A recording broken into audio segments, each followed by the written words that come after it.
Ici Mystérie, hors série gratuit pour l'école du feu. La flamme invoquée. 1. Le feu des anciens. Il fut un temps où l'homme savait retenir son feu. Pas le feu du foyer, ni celui du combat. Le feu intérieur, c'était. Celui qu'on sent vibrer dans le ventre, monter dans la gorge, chercher une issue. Les anciens l'appelaient le souffle du roi. Ce souffle ne devait pas s'épuiser dans la chair, mais s'élever dans la lumière. Tous les grands hommes le connaissaient. Alexandre, César, Tesla, Napoléon, même les prophètes. Ils savaient que la puissance d'un homme ne vient pas de ce qu'il fait, mais de ce qu'il contient. Le feu maîtrisé ne détruit plus. Il attire, il éclaire, il gouverne. Quand tu maîtrises ton feu, mon frère, tu ne cours plus après les femmes. Ce sont elles qui se rassemblent autour de ta chaleur, comme les prêtresses d'un temple autour de la flamme sacrée. 2. Le secret des initiés. Ce que le monde moderne a oublié, les initiés le savaient. Le feu est une énergie créatrice.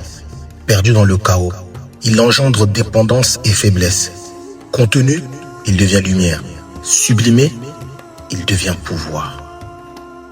Cette doctrine fut transmise de maître à disciple, dans les cercles fermés, dans les monastères cachés, dans les loges où la parole se transmute en souffle.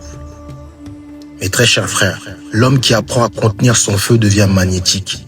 Son regard pénètre, sa voix résonne, sa présence pèse. Les femmes sentent ce rayonnement avant même de comprendre pourquoi. Elles sentent la chaleur, elles sentent la maîtrise, elles sentent la promesse d'un feu qu'elles veulent invoquer. 3. Les femmes et la flamme. Ne t'y trompe pas, elles ne cherchent pas un homme parfait. Elles cherchent le feu. Elles veulent le sentir sans être brûlées. Elles veulent un roi dont la lumière ne dépend pas de leur amour. Quand tu apprends à te contenir, tu changes de vibration. Tu passes du besoin au rayonnement, du manque à la puissance tranquille. La femme devient le miroir de ton feu. Plus tu es rare, plus elle s'approche. Plus tu es centré, plus elle s'offre. Ce n'est pas de la magie, c'est une loi. Les initiés l'appelaient la gravité du feu. Tout ce qui tourne autour finit attiré par son centre. 4. La discipline du feu. Le feu se cultive, mes très chers frères.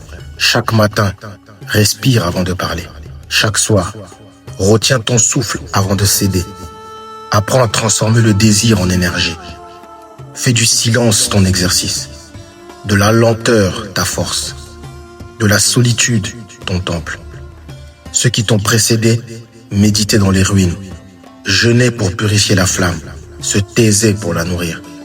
Quand la flamme devient stable, le monde s'incline. Les femmes sentent ce feu comme une onde. Elles ne comprennent pas, elles ressentent, elles invoquent. Et leur invocation, c'est leur désir. 5. Le roi du feu. Le roi ne parle pas de sa flamme, il marche avec.